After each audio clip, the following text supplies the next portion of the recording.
How Apple plans to monitor users. Along with a number of other new capabilities, Apple expanded parental controls on Apple mobile devices by introducing CSAM detection. Only in the United States will the system initially function completely.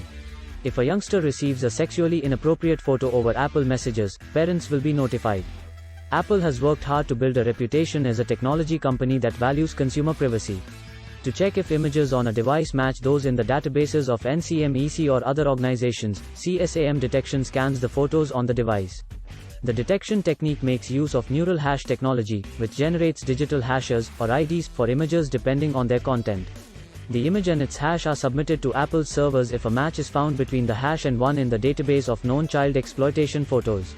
The findings of the CSAM detection scan are encrypted by a different part of the system using cryptographic technology known as private set intersection, which Apple can only decode if a set of conditions are satisfied.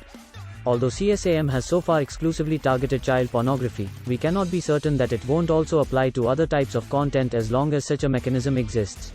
In the end, this critique is more political than technological, and Apple's detractors have good reason to be worried.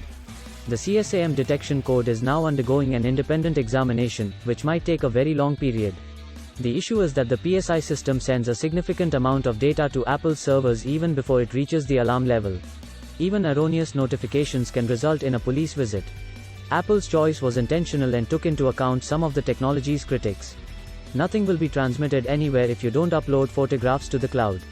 For instance, the business might simply scan all of the pictures in iCloud Photos. Apple's recent moves have raised legitimate concerns about the company's intentions moving forward.